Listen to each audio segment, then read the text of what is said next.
अस्सलामु अलैकुम फ्रेंड्स। तो फ्रेंड्स, इससे पहले वाले लेक्चर वेक्टर प्रोडक्ट में हमने यूनिट वेक्टर्स के बारे में भी पढ़ा था, लेकिन यूनिट वेक्टर्स का एक मुख्तसर सा कंसेप्ट है, मैंने सोचा चलो वो भी शेयर करूं। तो वेक्टर प्रोडक्ट में अगर आप लोगों ने उस लेक्चर को देखा हो, हमने कहा था अगर किसी वेक्टर का इटसेल्फ के साथ हम क्रॉस प्रोडक्ट ले ले तो वो हमें ज़ीरो देता है। अब ज़ीरो क्यों देता है? क्योंकि एक वेक्टर का अपने साथ कितना डिफरेंस है, किस एंगल के साथ है। हमेशा के लिए एक वेक्टर अपने साथ जो एंगल बना रहा होता है वो 0 डिग्री होती है। अब वेक्टर ए जिस डायरेक्शन में है, अब अनदर वेक्टर ए वो भी उसी डायरेक्शन में, दोनों में कोई फ़र्क नहीं है, इटसेल्फ है। एक वेक्टर अपने साथ जो एंगल बना रहा होता है वो 0 डिग्री होती है। अब क्रॉस प्रोडक्ट में साइन 0 जब अप्लाई करते हैं तो साइन 0 के बराबर होता है। तो इस वजह से हम कहते थे कि जब कोई वेक्टर इटसेल्फ के साथ हम उसका क्रॉस प्रोडक्ट ले तो वो हमें 0 देता है। तो हमने यूनिट वेक्टर्स के लिए किया था आई यूनिट वेक्टर का आई के साथ, जे यूनिट वेक्टर का जे के साथ और के यूनिट वेक्टर का के के साथ। हमें रिजल्ट क्या देता है? 0 देता है। अब अगर यूनिट वेक्टर्स एक यूनिट वेक्टर का हम दूसरे यूनिट वेक्टर के साथ क्रॉस प्रोडक्ट निकालें, जैसा कि आई यूनिट वेक्टर लेते हैं जे यूनिट वेक्टर के साथ, इसको हम इस तरह भी लिख सकते हैं माइनस जे यूनिट वेक्टर क्रॉस आई वेक्टर। ये हमें क्या देता है? के यूनिट वेक्टर देता है। अगर हम करें कि जे यूनिट वेक्टर क्रॉस के यूनिट वेक्टर, हम इसको इस तरह भी लिख सकते हैं माइनस के यूनिट वेक्टर क्रॉस जे यूनिट वेक्टर। वो हमें क्या देता है? आई यूनिट वेक्टर देता है। अगर हम लेके कि के क्रॉस के unit vector cross I unit vector, तो हम लिख सकते हैं minus I unit vector cross के यूनिट वेक्टर। तो वो हमें क्या देगा? जे यूनिट वेक्टर देगा। हमने इसको एक्सप्लेन किया था कि फॉर एग्ज़ाम्पल अगर हम ले ले I unit vector cross J unit vector को, तो बाय डिफिनीशन हम लिख सकते हैं कि आई यूनिट वेक्टर का मैग्नीट्यूड, जे यूनिट वेक्टर का मैग्नीट्यूड, इन दोनों के बीच में एंगल। अब आई जे के ये तीनों यूनिट वेक्टर जो हैं ये एक दूसरे के साथ परपेंडिकुलर होते हैं, तो एंगल 90 डिग्री होगी, साइन 90 1 के बराबर है। तो एक का मैग्नीट्यूड भी 1 है, जे का मैग्नीट्यूड भी 1 है, तो 1 1 एंड 1 हमारे पास 1 आता है। अब चूंकि ये क्रॉस प्रोडक्ट है तो क्रॉस प्रोडक्ट में मैग्नीट्यूड के साथ साथ डायरेक्शन भी चाहिए। अब उसका डायरेक्शन क्या होगा? तो माना कि एलॉन्ग एक्स एक्सिस हम जो यूनिट वेक्टर लेते हैं वो आई कैप, एलॉन्ग वाई एक्सिस जो यूनिट वेक्टर लेते हैं वो जे कैप, और एलॉन्ग जेड एक्सिस जो यूनिट वेक्टर लेते हैं वो के कैप। अब हमने आई क्रॉस जे को लिया है। आई क्रॉस जे राइट हैंड रूल के मुताबिक आई क्रॉस जे हमारी तम किस डायरेक्शन में जाती है? जेड एक्सिस की जानिब।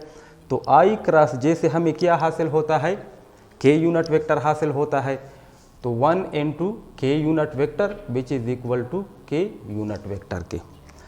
तो आई क्रॉस जे हमें के यूनिट वेक्टर देता है, जे क्रॉस के आई यूनिट वेक्टर, एंड के क्रॉस आई हमें जे यूनिट वेक्टर देता है।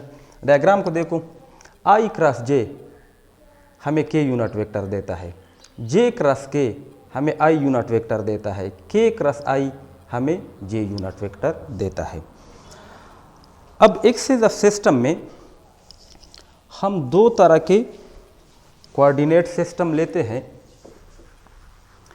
एक को हम नाम देते हैं राइट हैंडेड कोऑर्डिनेट सिस्टम, एक को नाम देते हैं राइट हैंडेड कोऑर्डिनेट सिस्टम, और सेकंड को हम नाम देते हैं left handed coordinate system, left handed coordinate system.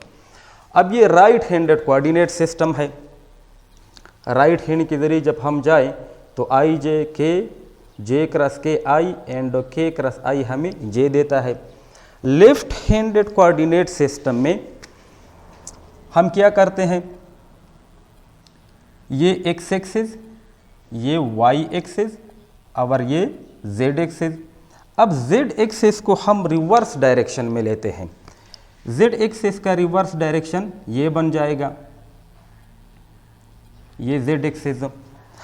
अब जिस तरह राइट हैंड सिस्टम में हमें आई क्रॉस जे से के हासिल होता है, तो लेफ्ट हैंड सिस्टम में आई क्रॉस जे हमें के नहीं देता, बल्कि लेफ्ट हैंड सिस्टम में हम लिख सकते हैं कि आई क्रॉस जे जो है ये हमें माइनस के यूनिट वेक्टर देगा।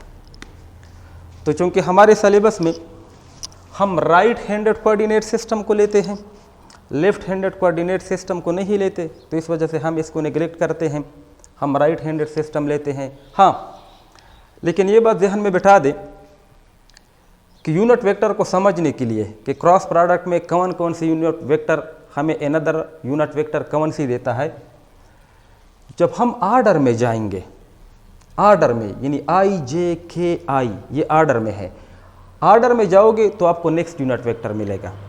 अगर रिवर्स में जाओगे, जैसा कि हम आई क्रॉस के करते हैं, तो आप माइनस जे लेंगे। जब हम के क्रॉस जे करेंगे तो आप माइनस आई लेंगे। जब हम जे क्रॉस आई करेंगे तो आप माइनस के यूनिट वेक्टर लेंगे। तो ये कंसेप्ट था यूनिट वेक्टर्स का। अब इस पर एक एग्जांपल लेते हैं। वेक्टर प्रोडक्ट को हम कैसे कैलकुलेट करेंगे, क्योंकि वेक्टर प्रोडक्ट से हमें वेक्टर क्वांटिटी हासिल होती है, तो उसका डायरेक्शन क्या होगा। दो मेथड से हम उसको हल कर सकते हैं और दोनों मेथड का जो रिज़ल्ट होगा वो सेम होगा। तो मैंने एक बुक से एक एग्जांपल लिया है।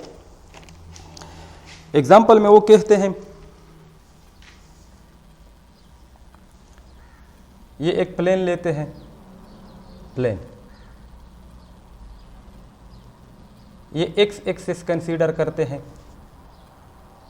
एक वेक्टर है, वेक्टर ए, वेक्टर ए का मैग्नीट्यूड गिवन है 6 है। सेकेंड वेक्टर को लेते हैं वेक्टर बी,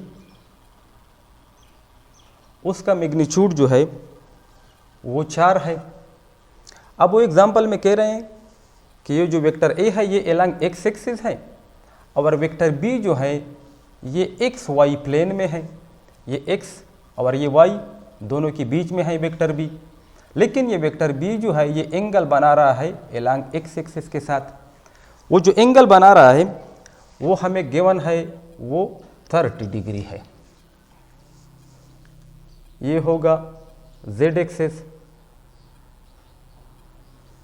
अब वो कह रहे हैं कि आप vector A cross vector B को फाइंड करें कि vector A cross vector B से क्या आता है। फर्स्ट अप्रोच जो है, फर्स्ट मेथड, हम कहते हैं कि जब दो वेक्टर को हम मल्टीप्लाई करते हैं बाई क्रॉस, तो हमें अनदर वेक्टर क्वांटिटी हासिल होती है, वो है सी। अब सी किसके बराबर हो जाएगा, इन दोनों के मैग्नीट्यूड के, A B into sine of theta. तो ये बराबर हो जाएगा वेक्टर सी का मैग्नीट्यूड। अब चूंकि ये वेक्टर क्वांटिटी है तो उसका डायरेक्शन होगा। डायरेक्शन के लिए हम पुट करते हैं यूनिट वेक्टर को, तो हम लिख सकते हैं A B sine of theta into N unit vector. N unit vector को हमने डायरेक्शन के लिया कि वेक्टर सी की डायरेक्शन क्या होगी। अब ये तो सिंपल मेथड है, बस वैल्यू पुट करो। फिलहाल हम एन को रिमूव करते हैं, डायरेक्शन उसका शो करेंगे कि डायरेक्शन कहाँ पर है वेक्टर सी का। वेक्टर ए जो है उसका मैग्नीट्यूड 6 गिवन है, वेक्टर बी का 4 गिवन है, साइन ऑफ एंगल ए और बी के बीच में 30 डिग्री है। तो ये बराबर हो जाएगा वेक्टर सी के मैग्नीट्यूड के, यानी वेक्टर सी का मैग्नीट्यूड। तो ये 24 बन जाएगा। साइन ऑफ 30 जो है 1/2 के बराबर है, तो वेक्टर सी का मैग्नीट्यूड जो है वो हमारे पास 12 आएगा। मैग्नीट्यूड वेक्टर सी का 12 आया। अब हमारे पास जो क्वांटिटी हासिल हुई वेक्टर सी वो तो एक्चुअली क्या है, वेक्टर क्वांटिटी है। अब 12 तो उसका मैग्नीट्यूड है, अब उसका डायरेक्शन क्या होगा। तो डायरेक्शन के लिए हम राइट हैंड रूल को इस्तेमाल करते हैं। ये एक्स एक्सिस, ये वाई एक्सिस, हमने ए क्रॉस बी को मालूम किया। ए क्रॉस बी, ए को रोटेशन देंगे किसकी जानिब, बी की जानिब। अब चूंकि ये बोर्ड है तो बोर्ड के मुताबिक जब हम वेक्टर ए को वेक्टर बी की जानिब रोटेशन देंगे तो ये हमारा थंब जो है ये किस डायरेक्शन में आता है, एलॉन्ग जेड एक्सिस डायरेक्शन में आता है। अब along Z axis direction unit vector कौन सा होता है, के, तो हम के यूनिट वेक्टर को पुट करेंगे। इसका मतलब ये हुआ कि जब हमने वेक्टर ए और वेक्टर बी का क्रॉस प्रोडक्ट मालूम किया तो हमारे पास जो अनदर वेक्टर क्वांटिटी सी हासिल हुई वो किस डायरेक्शन में होगी, एलॉन्ग जेड एक्सिस। अब ये तो सिंपल मेथड। अब कंपोनेंट मेथड के ज़रिए हम इसी न्यूमेरिकल प्रॉब्लम को सॉल्व करेंगे, अब रिजल्ट सेम आएगा। तो कंपोनेंट मेथड में अगर आपको याद हो इससे पहले वाले लेक्चर में हमने A vector cross B vector is equal to vector C component method के ज़रिए इसको हल किया था। तो हमने वेक्टर सी की 3 कंपोनेंट मालूम किए थे, एक सी एक्स था, एक सी वाई था और थर्ड वन जो था वो सी जेड था। और कंसेप्ट भी मैंने बताया था कि अगर आप याद नहीं कर सकते कि सी एक्स के कंपोनेंट कौन कौन से हैं तो आप इस टर्म को देखो, एक्स, एक्स के बाद नेक्स्ट बारी किसकी है, वाई और जेड की। तो पहला टर्म वाई का होगा, पहला वेक्टर वाई वाला होगा और दूसरा टर्म जो है वो दूसरे वेक्टर का होगा। पहला वाला वाई का होगा और दूसरे वाले का जेड का होगा। अब ये सी एक्स है, मैं लिख सकता हूँ एक्स के बाद बारी किसकी है, वाई की, तो ये ए वाई बन जाएगा। वाई के बाद बारी किसकी है, जेड की, तो सेकेंड वेक्टर का वो बी जेड कंपोनेंट होगा। अब इसके बाद तो इजी है, उल्टा करो तो ये बन जाएगा ए जेड और वाई वाला ए जेड बन गया, जेड वाला वाई बन जाएगा। अब सेकंड को देखो, वाई की बात बारी किसकी आती है, जेड की, तो पहले वेक्टर का जेड कंपोनेंट होगा। जेड के बाद बारी किसकी आती है, एक्स की, तो दूसरे वेक्टर का वो एक्स कंपोनेंट होगा। माइनस, अब इन दोनों को उल्टा करो, ए का एक्स बन जाएगा और बी का जेड बन जाएगा। थर्ड वाले को देखो, जेड, जेड के बाद बारी किसकी आती है, एक्स की, तो पहले वेक्टर का एक्स कंपोनेंट होगा, दूसरे का वाई कंपोनेंट होगा। माइनस, हम इन दोनों को चेंज करो तो ए एक्स का ए वाई बन जाएगा और बी वाई का बी एक्स बन जाएगा। ये सिंपल सा तरीका है। अब सी एक्स, सी वाई और सी जेड, इन तीनों कंपोनेंट को हमने मालूम करना है। तो हमें तो वेक्टर ए का मैग्नीट्यूड 6 गिवन है, वेक्टर बी का मैग्नीट्यूड 4 गिवन है। तो पहले हम कंपोनेंट को फाइंड करेंगे। अब देखो ना, वेक्टर ए का मैग्नीट्यूड है 6। अब वेक्टर ए जो है वो किस डायरेक्शन में है, एलॉन्ग एक्स एक्सिस। जब कोई वेक्टर किसी स्पेसिफिक डायरेक्शन में होता है तो सिर्फ उस वेक्टर का उसी डायरेक्शन में कंपोनेंट होता है, बकाया कंपोनेंट उसके 0 होते हैं। तो ए का ए एक्स कंपोनेंट हम 6 लेंगे, ए वाई कंपोनेंट 0 होगा और उसका ए जेड कंपोनेंट भी 0 होगा। क्यों? क्योंकि वेक्टर ए जो है वो एलॉन्ग एक्स एक्सिस है, सिर्फ एक्स कंपोनेंट होगा, बकाया दोनों कंपोनेंट 0 होंगे। अब हम वेक्टर बी को लेते हैं, तो वेक्टर बी का बी एक्स कंपोनेंट वो भी है, वेक्टर बी का बी वाई कंपोनेंट भी मौजूद है, लेकिन बी जेड कंपोनेंट नहीं है, क्योंकि वेक्टर बी जो है वो एक्स वाई प्लेन में लाई करती है। तो वेक्टर बी का एक्स कंपोनेंट भी होगा, वाई कंपोनेंट भी होगा, जेड कंपोनेंट 0 होगा। तो बी एक्स कंपोनेंट हम लेते हैं बी कॉज ऑफ थीटा के, तो बी कितना है, magnitude 4, cos of theta 30 degree, तो बी एक्स कंपोनेंट आ जाएगा 4 into cos 30, 3 under the root by 2 के बराबर है। तो ये कैंसल कट जाएंगे। तो हमारे पास आ जाएगा 2 इंटू 3 अंडर द रूट के यू बी एक्स कॉम्पोनेंट। अब similarly B Y component by definition हम लिख सकते हैं बी साइन ऑफ थीटा के, बी बराबर है 4 के, और साइन 30 1/2 के बराबर है, तो ये आ जाएगा 2 एंड बी जेड कॉम्पोनेंट वो ऑलरेडी 0 है, ऑलरेडी 0। क्यों? क्योंकि वेक्टर बी जो है वो एक्स वाई प्लेन में लाई करती है, उसका जेड कॉम्पोनेंट नहीं है। अब सी एक्स सी वाई और सी जेड में हम उसकी वैल्यू पुट करेंगे। तो फर्स्ट स्टेप में सी एक्स वाला कंपोनेंट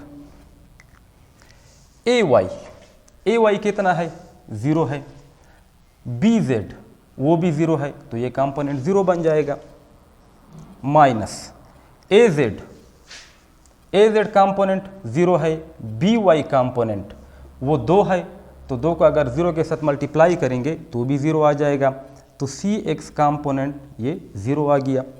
सिमिलरली सी वाई कंपोनेंट को मालूम करते हैं, ए जेड 0 के बराबर है, अब इसकी अगर वैल्यू होगी भी तो भी 0 बन जाएगा, क्योंकि 0 ज़रबे B X cross 0 cross B X is equal to 0 के माइनस ये ए एक्स 6 बी जेड ये भी 0, तो ये टर्म भी 0 बन जाएगा, तो सी वाई कंपोनेंट ये भी 0। अब सी जेड बराबर है ए जेड के, ए जेड कितना है, सॉरी सी जेड बराबर है ए एक्स कितना है 6, मल्टीप्लाई करेंगे कैसे बी वाई के साथ, बी वाई कंपोनेंट कितना है वो 2 के बराबर है, माइनस ए वाई कंपोनेंट वो 0 है, मल्टीप्लाई करेंगे किसके साथ, बी एक्स के साथ, बी एक्स कितना है 2 इंटू 3 अंडर द रूट। अब ये टर्म क्या हो जाएगा 0 हो जाएगा, तो सी जेड किसके बराबर 12 के बराबर। अब सी जेड कंपोनेंट 12 के बराबर, इसका मतलब क्या हुआ, वेक्टर सी के ये 3 कंपोनेंट थे, अब तीनों कंपोनेंट में एक्स वाला और वाई वाले ये 2 कंपोनेंट 0, उसका सी जेड कंपोनेंट 12 आ गया। अब इसका मतलब ये हुआ कि ए क्रस बी से जो वेक्टर क्वांटिटी हासिल हुई थी वेक्टर सी, उसका सिर्फ एक कंपोनेंट था, या उसका सिर्फ एक कंपोनेंट है, या अगर हम ये भी कहें कि चूंकि उसका सी जेड वाला कंपोनेंट आ गया, तो इसका मतलब ये हुआ कि ये वेक्टर सी जो है ये लाई करती है एलांग जेड एक्सिस। तो जेड एक्सिस में जिस तरह मैंने स्टार्ट में कहा कि जब कोई वेक्टर किसी स्पेसिफिक एक्सिस में होता है तो सिर्फ उसी एक्सिस में उसका वही कंपोनेंट होता है, बकाया कंपोनेंट 0। अब ये सी जेड कंपोनेंट 12 आ गया, इसका मतलब ये है कि वेक्टर सी लाई करती है एलांग जेड एक्सिस। तो पहले अप्रोच से हमने जो क्वेश्चन किया था वो वेरीफाई हो गया, उसके साथ के यूनिट वेक्टर आया था, यहाँ पर सी जेड आ गया। अब C Z means along Z axis. तो एक न्यूमेरिकल प्रॉब्लम था, मुख्तसर सा कंसेप्ट। तो इंशाल्लाह नेक्स्ट लेक्चर में हम क्रॉस प्रोडक्ट यानी वेक्टर प्रोडक्ट का एक एग्जांपल लेंगे। टार्क एग्जांपल है वेक्टर प्रोडक्ट का, ये टार्क वेक्टर क्वांटिटी है, उसको हम डिटेल के साथ समझाने की कोशिश करेंगे। तो मिलते हैं नेक्स्ट वीडियो के साथ, तब तक के लिए खुदा हाफिज़।